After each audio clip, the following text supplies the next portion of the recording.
Oh yeah, welcome back to Battle of the Sexes, Battle of the Sexes.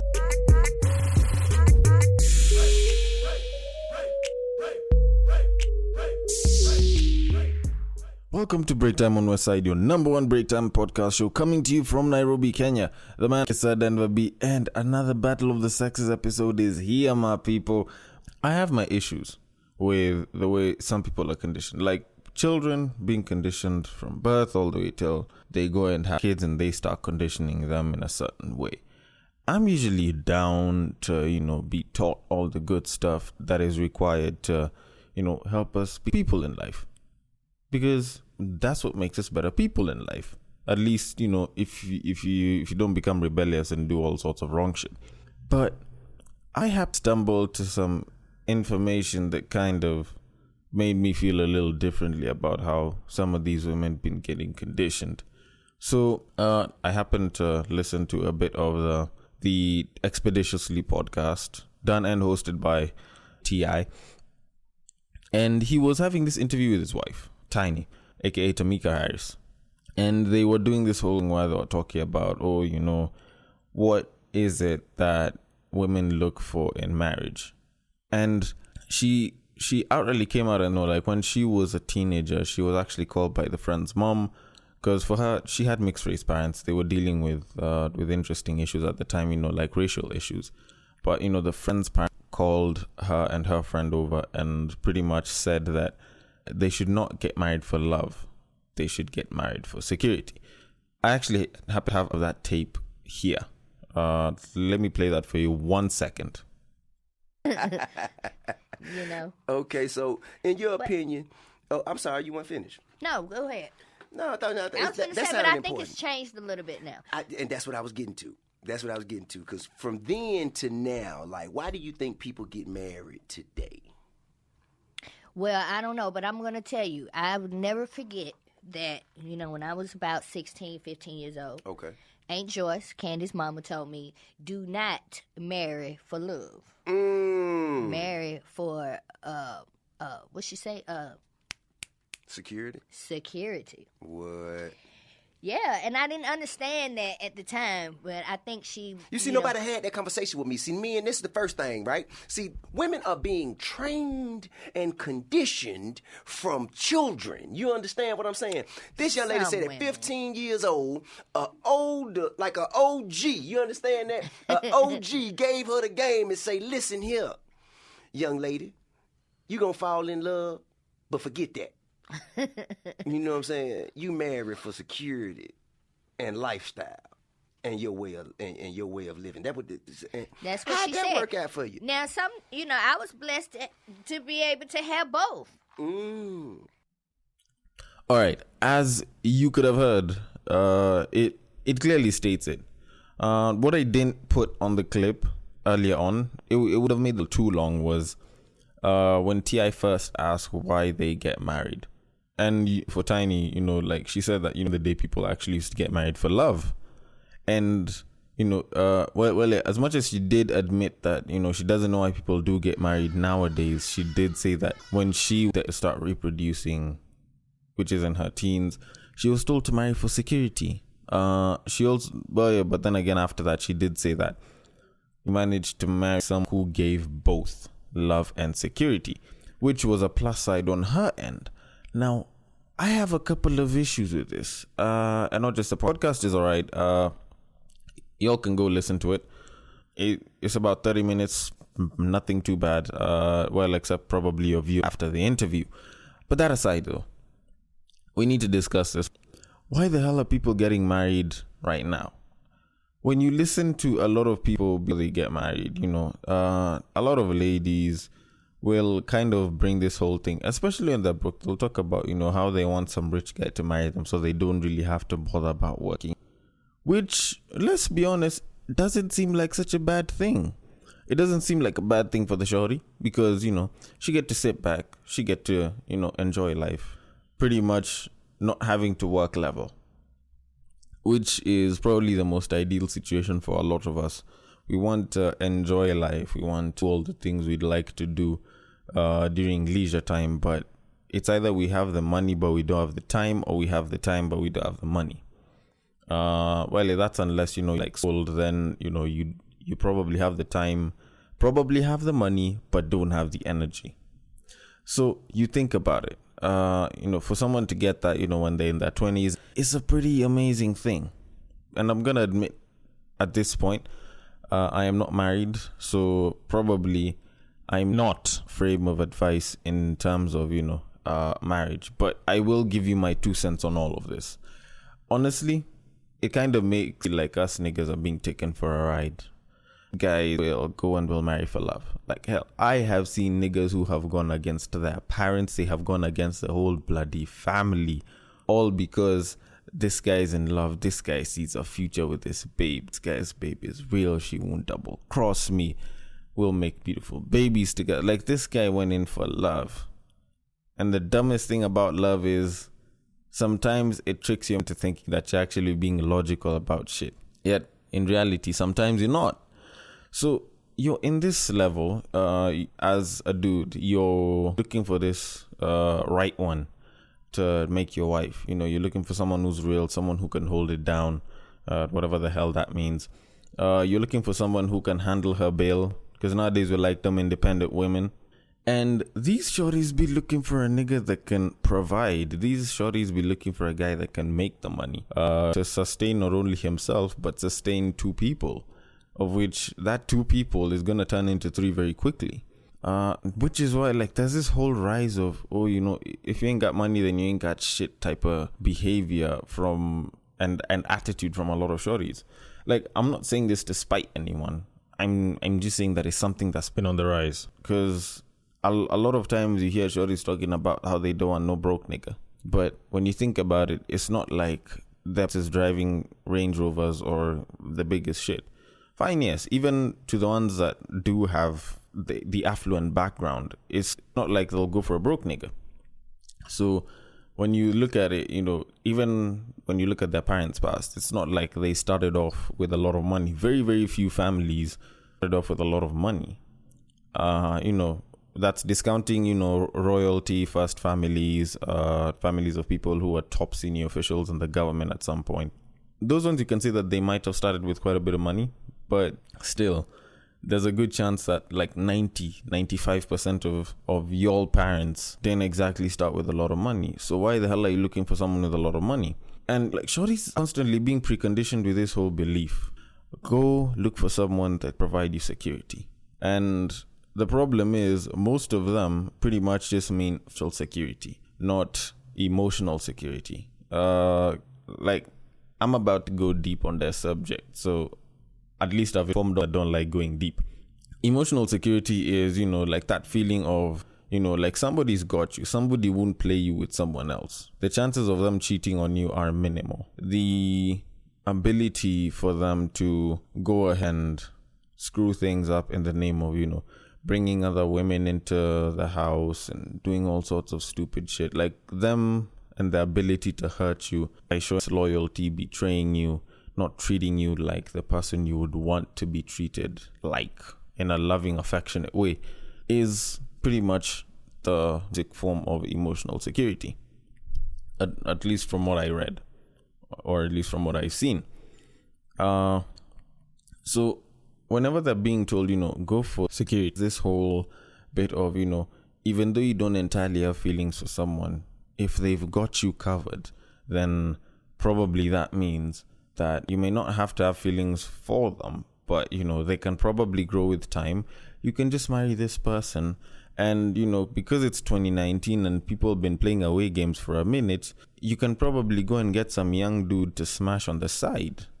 Like, I'm not saying that that's what people are told by their parents, but it's stuff that's happening right now. We have people getting married. They claim that they're in love. At some point, some side piece in that relationship from one side, or hell, even from both sides, there's a side guy, there's a side dude on the other end. And then you end up with marriages that are just broken, corrupted, and you find a lot of times, now we have a shit ton more single parent relationships. We have families that are comprising of parents that are mostly apart. And this is in a society where we've learned a lot. We should have known better. Like, we should have watched our parents and seen what they did and, probably done better than that. Because as offspring, we're supposed to be better than the original. But we're finding us in a lot of single parent relationships. I'm not saying single parent relationships are bad. Please don't crucify me. What I am saying is a lot of times get in and they believe that, it's going to be all rosy.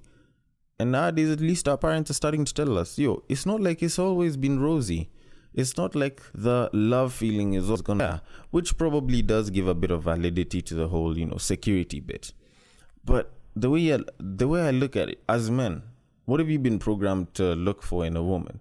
You have to look for someone who can take care of the family. Like, this is the basic stuff that you hear a lot of adults, a lot of fathers, a lot of uncles, basically men. If they can't take care of the family, in the sense that, if they can't handle themselves in the house, if they're not hygienic, if they don't have this mother caring persona, then they're probably not wife material enough. Because that's where the whole wife material thing came up. Husband material nowadays is, to be caring. They have to be able to secure the bag. They have to be able to, give a damn about your feelings. They have to be able to, give it in between the sheets. Like, with the niggas, for us, as some of you have heard from the previous podcast, at some point I actually did mention, for guys, we don't exactly sit back and start analyzing who has bad pussy, who doesn't. Because for us, it's either, great, good, or just really, really, really bad. But for the most part, as long as you fall under those three categories, you're pretty much down for the win. And a lot of times, hell, if it's great, she's probably a psychopath or some shit. But in this stage, as people, shorties are programmed, or at least, let me say preconditioned. Shorties are being preconditioned to go out and look for a man that will, secure them financially and emotionally. At least that's what I believe people are doing right now. Get someone about you who loves you deeply, but who can also secure the bag. That is the most ideal husband. And in addition to that, he better have good dick. Like, that's like the ultimate. As in, if someone ticks those three main boxes for a man to be considered husband material, like, that is like perfect. For guys, we don't even know the best metric for choosing the wife. Like, I'm gonna tell y'all straight up. For us guys, especially now where we're seeing a lot of extramarital killings, especially in Kenya right now, you're hearing someone put someone else in a septic tank, allegedly. You're hearing some person kill their husband so that they can get the wealth.